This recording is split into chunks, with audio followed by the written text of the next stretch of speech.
Oxford Public School welcomes you. Myself Sandeep Nehra, your political science teacher. We are studying about chapter 10 politics theory. Our next topic is nature and scope of political theory. तो हमने क्या political theories के क्या है 3 points को learn कर लिया था, रीड कर लिया था. और next point is study of political ideology. जो पॉलिटिकल थ्योरी है वो किसकी स्टडी भी करती है? पॉलिटिकल आइडियोलॉजी करती है. आइडियोलॉजी क्या होती है? चेंज होती रहती है. विचारधाराएं समय समय पर क्या है? चेंज होती है. Ideology is that system of value benefits and thought of the governance people. यानी जो भी गवर्नमेंट चला रहे हैं उनके विचार होते हैं, उनकी वैल्यूज़ होती हैं, उनके बिलीफ्स होते हैं, उनके मूल्य होते हैं. तो इन सब के में क्या है वो लोग शामिल होते हैं. तो वेरियस आइडियोलॉजी पाई जाती है. जैसे हम क्या पुराने ग्रीक के टाइम से लिए वहाँ पर क्या है प्लेटो की आइडियोलॉजी थी, अरिस्टोटल की आइडियोलॉजी थी. तो इस तरह से क्या है चेंज होते गए. आइडियलिज्म आया, आदर्शवादी जिसको बोलते हैं, इंडिविजुअलिज्म आया, मार्क्सिज्म आया, गांधीज्म आया, सोशलिज्म आया, यूटिलिटरिज्म आया. ये सारे के सारे क्या है पॉलिटिकल थ्योरी के अंदर काफ़ी विचारधाराएं, काफ़ी आइडियोलॉजी आ चुकी है. तो इन सब आइडियोलॉजी के व्यूज़ को एक्सप्रेस करना, उनकी वैल्यूज़ को एक्सप्रेस करना, ये किसका काम है? पॉलिटिकल थ्योरी का काम है. इनकी स्टडी करने का काम यानी उसके स्कोप के अंदर आता है. किसके अंदर आता है? पॉलिटिकल थ्योरी के स्कोप के अंदर आता है. नेक्स्ट है study of association and the institution. इसके अलावा पॉलिटिकल थ्योरी यहाँ नहीं रखती. पॉलिटिकल जो साइंस है या उसकी जो पॉलिटिकल थ्योरी है वो क्या है हमारे जो सोसाइटी है उसके अंदर जितने भी एसोसिएशन इंस्टीट्यूट पाए जाते हैं उन सब की भी स्टडी करती है. क्योंकि पॉलिटिकल साइंस से ही क्या है बाकी जितनी भी हमारी जो एसएस की जितनी भी है जैसे कि सोशोलॉजी वगैरह है, ये सारे की सारी क्या है सब्जेक्ट है, सोशल सब्जेक्ट है, वो निकल करके आए हैं. तो इसलिए क्या है सोशल पॉलिटिकल साइंस जो है वो क्या करती है? स्टडी करती है एसोसिएशन की और इंस्टीट्यूशन की. तो इसके अंदर अनेक तरह के क्या इंस्टीट्यूशन आते हैं. जैसे कि किसी भी कंट्री के अंदर क्या है इलेक्शन प्रोसेस कैसे होती है, प्रेशर ग्रुप कौन कौन से काम कर रहे हैं, वेलफेयर ग्रुप कौन कौन से काम कर रहे हैं, सिस्टम ऑफ पब्लिक रिलेशन क्या है, मीन्स ऑफ कम्युनिकेशन क्या है, ये सारे के सारे क्या है पॉलिटिकल स्टडीज़ के स्पेयर होते हैं. और ये सभी को क्या है पॉलिटिकल थ्योरी के अंदर क्या है शामिल किया जाता है. उनके ऑर्गेनाइजेशन के बारे में, इंस्टीट्यूशन के बारे में, उनके एसोसिएशन के बारे में, स्टेट के बारे में, जितने भी स्टैब्लिश है उनके अंदर उन सब के बारे में स्टडी करने का काम पॉलिटिकल थ्योरी का है. नेक्स्ट है study of right and duty. हमें क्या अनेक तरह के फंडामेंटल राइट्स मिले हैं, लोकल राइट्स मिले हैं, लीगल राइट्स मिले हैं. इसके अलावा हमें कंट्री की तरफ क्या ड्यूटीज़ भी मिलती हैं. तो पॉलिटिकल थ्योरी क्या है इन सब की भी स्टडी करता है. वो क्या है हमें जो डेमोक्रेटिक वर्ल्ड के अंदर राइट्स मिले हुए हैं उनकी स्टडी करता है. Government can not process until and unless in citizen obey the right और ड्यूटी. मतलब कोई भी गवर्नमेंट क्या है इन राइट और ड्यूटीज़ के मेनली फंडामेंटल ड्यूटीज़ की हम अगर बात करें तो इनके बिना आज क्या है कोई भी डेमोक्रेटिक कंट्री की गवर्नमेंट नहीं चल सकती. तो इसलिए इनकी स्टडी करना भी क्या है पॉलिटिकल साइंस के या पॉलिटिकल थ्योरी के क्या स्कोप के अंदर आता है. नेक्स्ट है स्टडी ऑफ पॉलिटिकल पार्टीज़. हम ये कह सकते हैं कि आज क्या है पॉलिटिकल पार्टीज़ का ज़माना है. ये सिंपल सी बात है कि हर डेमोक्रेटिक कंट्री की एक पहचान है कि वहाँ पॉलिटिकल पार्टीज़ है. वहाँ वन पार्टी भी, सिंगल पार्टी सिस्टम भी हो सकता है, 2 पार्टी सिस्टम भी हो सकता है, मल्टी पार्टी सिस्टम भी हो सकता है इंडिया की तरह. तो डेमोक्रेटिक कंट्री के अंदर जो पॉलिटिकल पार्टीज़ हैं वो क्या है गवर्नमेंट को फंक्शन करते हैं, उसको मतलब चलाते हैं. बिना पॉलिटिकल पार्टीज़ के क्या है कोई भी गवर्नमेंट नहीं चल सकती. क्योंकि इलेक्शन सिस्टम ही ख़त्म हो जाएगा अगर पॉलिटिकल पार्टीज़ ने. तो उन पॉलिटिकल पार्टीज़ की स्टडी करना वो काम भी किसका है? पॉलिटिकल साइंस का है. हम 12th में पढ़ेंगे जैसे हमारी अलग अलग पॉलिटिकल पार्टीज़ हैं तो वो कैसी हैं. तो पॉलिटिकल पार्टीज़ है became a life of democracy. ये डेमोक्रेसी का एक जीवन है, लाइफ है, उसको जिंदा रखने के लिए ज़रूरी है. क्यों? क्योंकि अगर क्या पॉलिटिकल पार्टीज़ नहीं होगी, अगर एक ही पॉलिटिकल पार्टीज़ को क्या हम बार बार इलेक्ट करेंगे तो हमारे फंडामेंटल राइट्स का क्या होगा? हमें जो क्या है राइट ऑफ वोट मिला है उसकी कोई वैल्यू नहीं रहेगी. तो political theory are related with the political parties. ये पॉलिटिकल थ्योरी क्या है किससे जुड़ी हुई है? पॉलिटिकल पार्टी से भी क्या है जुड़ी हुई है.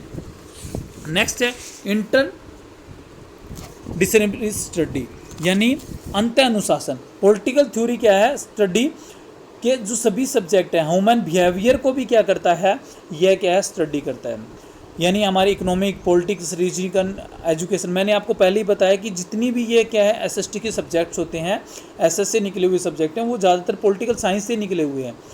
तो इकोनॉमिक्स है, चाहे वो पॉलिटिक्स है, चाहे वो रिलीजियंस है, चाहे वो एजुकेशनल है, जियोग्राफिकल है, कल्चर, ये सारे के सारे राजनीति के साथ जुड़े हुए हैं. जैसा जहाँ का कल्चर होगा वैसी वहाँ की पॉलिटिकल पार्टीज होगी, वैसे ही वहाँ पर रूल्स बनेंगे.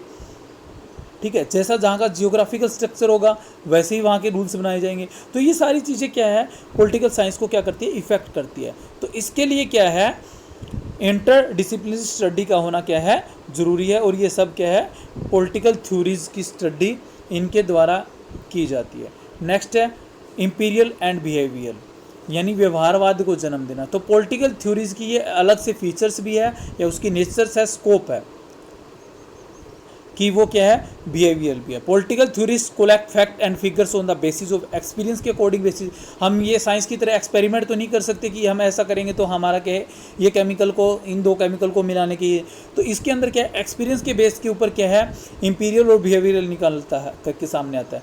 तो पॉलिटिकल थ्योरीज क्या है, एक्सपीरियंस के बेस के ऊपर क्या है, चलते हैं। और उसकी जो नेचर है पॉलिटिकल थ्योरीज की, वो क्या है, इसके अकॉर्डिंग चेंज भी होती रहती है, परमानेंट नहीं है पॉलिटिकल थ्योरीज की।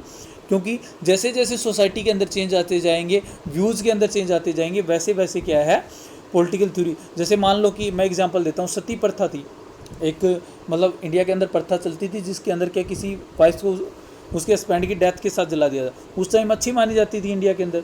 जैसे जैसे चेंज किए गए, अंग्रेज़ों ने उसके ऊपर जब बैन किया तो काफ़ी इंडियंस क्या उसके अगेंस्ट हो गए थे, खिलाफ हो गए थे कि हमारे रिलीज के अकॉर्डिंग नहीं है। लेकिन आज क्या है, इसको बिल्कुल गलत समझा जा रहा है। अगर हम आज की व्यू में देखें तो ये बिल्कुल क्या है, एक अपराध की तरह है। तो इस तरह से क्या है, पॉलिटिकल थ्योरी भी क्या होती रहती है, चेंज होती है। Nation of micro level study, ये क्या है, बिल्कुल जो पॉलिटिकल थ्योरी है माइक्रो लेवल की स्टडी करती है, बिल्कुल सूक्ष्म से सूक्ष्म।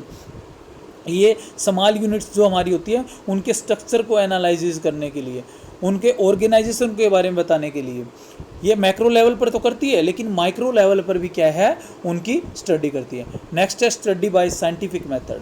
आजकल क्या है, पॉलिटिकल थ्योरी के अंदर साइंटिफिक मेथड है, बिहेवियर मेथड का यूज़ किया जा रहा है, कंपेरेटिव मेथड का यूज़ किया जा रहा है।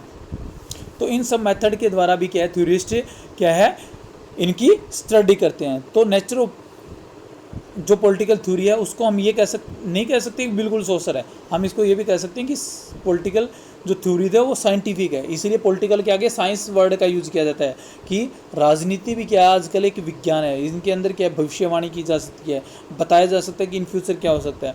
तो इस तरह से क्या है, वो है। नेक्स्ट है re entry of values, values की भी इसके अंदर री एंट्री है। बिहेवियरिस्ट होने के कारण क्या है, इसके अंदर वैल्यूएबल होना ज़रूरी है। फील्ड ऑफ सोर behaviour problems and importance of values, behaviour world के लिए क्या है, वैल्यूज़ को इंपॉर्टेंस देना क्या है, काफ़ी ज़रूरी है। नेक्स्ट है स्टडी ऑफ इनफॉर्मल एलिमेंट्स। इसके अलावा क्या है, औपचारिक जितने भी हमारे क्या एलिमेंट्स है, जैसे कि स्टेट है, गवर्नमेंट है, कॉन्स्टिट्यूशन है, स्ट्रक्चर ऑफ कॉन्स्टिट्यूशन है, ये सारे के सारे क्या हैं, जो हमारे इनफॉर्मल एलिमेंट्स है, इनकी स्टडी करने का भी काम है। प्रेशर ग्रुप है, इंटरेस्ट ग्रुप है, जुडिशरी है, एग्जीक्यूटिव है, पॉलिटिकल पार्टीज़ हैं, लेजिस्लेचर है, इन सब की स्टडी करने का काम क्या है, किसका है, पॉलिटिकल थ्योरी का है। यानी ये भी इसके नेचर एंड स्कोप के अंदर आते हैं। ह्यूमन बिहेवियर्स की स्टडी भी आजकल क्या पॉलिटिकल थ्योरी करती है, वो ह्यूमन बिहेवियर के बारे में बताती है कि 20वीं सेंचुरी जो चल रही है उसके अंदर ह्यूमन का बिहेवियर कैसे है, राजनीति के बारे में वो क्या सोचता है, पॉलिटिकल थ्योरीज क्या है, उनके बिहेवियर को बारे में स्टडी करके क्या है, ये बताते हैं कि हमें आगे ऐसी पॉलिसीज़ लानी चाहिए कि उनके बिहेवियर को इफ़ेक्ट कर सके। इसके अलावा स्टडी ऑफ प्रोसेसर भी कह सकते हैं।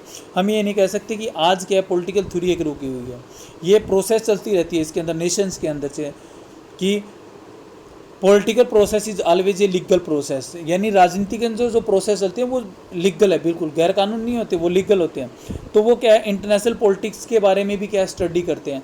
तो टाइम के अकॉर्डिंग क्या है, उनके अंदर चेंज की भी जरूरत होती है। तो इसलिए ये क्या है, एक स्टडी ऑफ प्रोसेसिंग भी है। और इसके अलावा स्टडी ऑफ फॉर्मुलेशन, किसी चीज़ को निर्मित करने के लिए, बनाने के लिए, पॉलिसी को बनाने के लिए हमें क्या इन फ्यूचर, अब आप देखते हो कि 5 ईयर्स प्लान बनाए जाते हैं इंडिया के अंदर कि आने वाले 5 समय में, या कोई ट्रीटी की जाती है 20 ईयर्स तक की। हम ये कहते हैं कि 250 के अंदर, या 2050 के अंदर हम ऐसा कर लेंगे। तो इस तरह की जो पॉलिसी ज्ञान की जाती है, पॉलिसी बनाई जाती है, उनका फॉर्मेशन किया जाता है, वो भी पॉलिटिकल थ्योरीज के अंदर आता है। तो ये हमारे नेचर एंड स्कोप थे। तो इनके अंदर कम से कम क्या है, आपको नेचर एंड स्कोप के 10 पॉइंट्स क्या है अच्छे से लर्न हो चाहिए। Okay, thank you.